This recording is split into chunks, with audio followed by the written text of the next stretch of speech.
কথা ছিল সাম্মানিক ডিলিট দেওয়া হবে বুধবার। তার আগেই মঙ্গলবার 100 পার করে শেষ হয় মতুয়া মহাসংঘের বড়মার পথ চলা।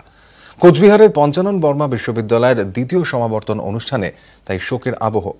শোক প্রকাশ করেন আচার্য কেশরীনাথ ত্রিপাঠী। সমকালীন সমাজে উত্তরবঙ্গের রাজবংশী জনজাতি ও দক্ষিণবঙ্গের মতুয়া সম্প্রদায় একই সাথে প্রভাব বিস্তার করে আসছে।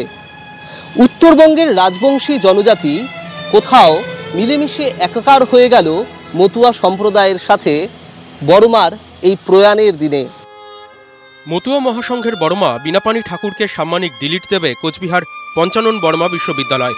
আগেই বিশ্ববিদ্যালয়ের কার্যকরী কমিটির বৈঠকেই এই সম্মান দেওয়ার সিদ্ধান্ত হয়। সেই প্রস্তাবে শিলমোহর দেন আচার্য রাজ্যপালও। বুধবার দ্বিতীয় সমাবর্তন অনুষ্ঠানেই বড়মাকে সম্মানিত করতে চেয়েছিল বিশ্ববিদ্যালয় কর্তৃপক্ষ, কিন্তু মঙ্গলবার রাতেই দুঃসংবাদ আসে। 100 পার করে প্রয়াত বিনাপানি ঠাকুর। এরপরই কোর্টরুম মিটিংয়ে সিদ্ধান্ত হয় মরণোত্তর ডিলিট দেওয়া হবে না বড়মাকে। উত্তরবঙ্গে রাজবংশী সম্প্রদায়ের নেতা পঞ্চানন বর্মার নামে বিশ্ববিদ্যালয়। সেই বিশ্ববিদ্যালয় কর্তৃপক্ষ সম্মান জানাতে চেয়েছিলেন দক্ষিণবঙ্গের মতুয়া সম্প্রদায়ের প্রধান বিনাপানি ঠাকুরকে।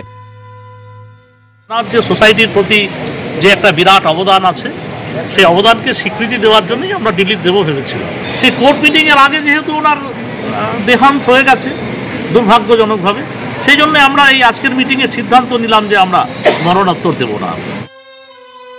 বড়মার স্মরণে 1 মিনিট নীরবতা পালন করে শুরু হয় সমাবর্তন উৎসব। তারপর শোকের আবহে সবটাই হয় নিয়ম মেনে। শোক প্রকাশ করেন আচার্য কেশরীনাথ ত্রিপাঠী।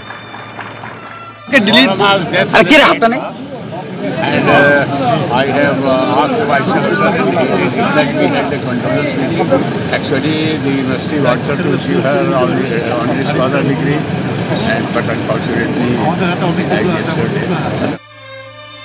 এবার সাম্মানিক ডিলিট দেওয়ার কথা ছিল অশ্রুকুমার শিকদারকেও, কিন্তু তার আগেই মৃত্যু হয় বিশিষ্ট রবীন্দ্র বিশেষজ্ঞের। এবার ডিলিট দেওয়ার আগেই প্রয়াত বড়মা। ঠাকুরনগরের সঙ্গেই মন খারাপ কোচবিহারের। কোচবিহার থেকে প্রবীর কুণ্ডু, নিউজ 18 বাংলা। সৌরভের কলকাতায় এসেই কি এবার থাকতে শুরু করবে সচিন? সম্ভাবনা কিন্তু উড়িয়ে দেওয়া যাচ্ছে না। কি ব্যাপার, নিজেরাই দেখে নিন।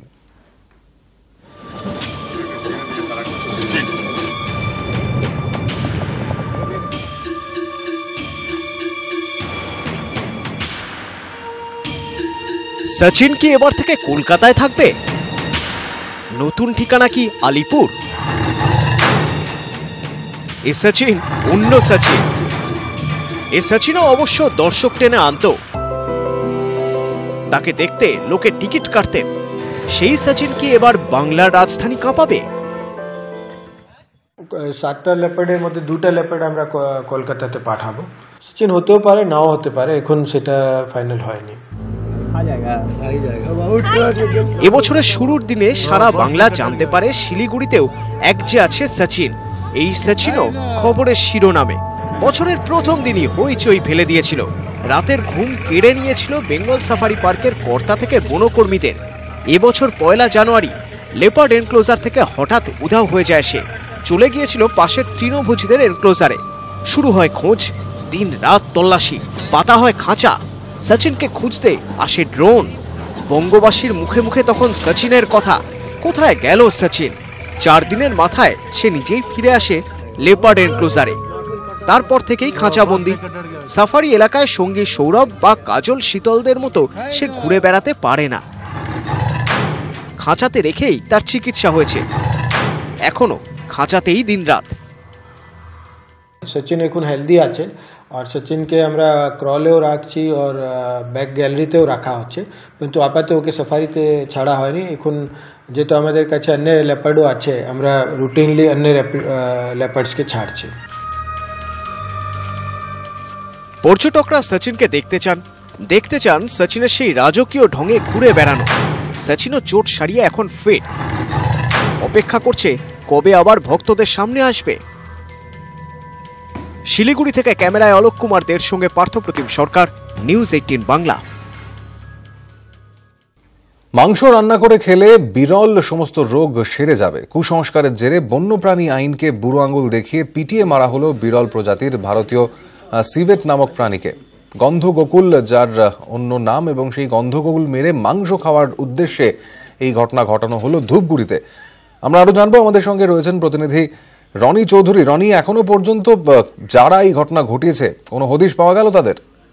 সমাজেরটা এখনো পর্যন্ত কারো হদিশ পাওয়া যায়নি, কারণ যে ঘটনাটি ঘটেছে ধূপগুড়ির দাউকিমারি এলাকায় কিছু যুবক একটি ইন্ডিয়ান সিগারেট, যাকে হচ্ছে ভাম বলে পরিচিত, সেই প্রাণীটিকে মেরে খাওয়ার পরিকল্পনা করে এবং তারপরে সেটিকে অর্ধমরা অবস্থায় কিন্তু সেটাকে নিয়ে আসা হয় দাউকিমারি মাংস বাজারে এবং সেখানে দড়ি দিয়ে বেঁধে ঝুলিয়ে রাখা হয়। এবং সেই সময় কিন্তু এক টোটো চালক সেটিকে দেখতে পান এবং টোটো চালক দেখতে পেয়েই কিন্তু প্রথমে সেই প্রাণীটিকে তাদের হাত থেকে উদ্ধারের জন্য চেষ্টা করেন। এবং যেটা বলে রাখতে চাইবো, ইতিমধ্যেই কিন্তু international union for conservation of nature IUCN নামক একটি বিশ্ব বন্যপ্রাণী সংস্থা কিন্তু এটাকে লাল তালিকাভুক্ত করেছে, কারণ এটা লুপ্ত প্রায় এবং এটা ভারতের বন্যপ্রাণ আইন অনুযায়ী কিন্তু শিডিউল 1 এর প্রাণী।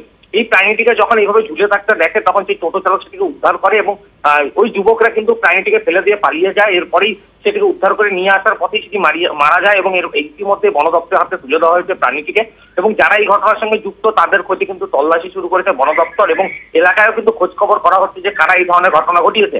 এবং পাশাপাশি আরেকটা জিনিস বলে রাখতে চাইবো যে এই ধরনের একটা প্রাণীকে কিন্তু মেরে খাওয়ার অপরাধে গত বছর কিন্তু কলকাতার কলেজের ছাত্রকে কিন্তু গ্রেফতার করেছিল বন্যপ্রাণী আইন অনুযায়ী পুলিশ। একদম, ধন্যবাদ তোমাকে রনি।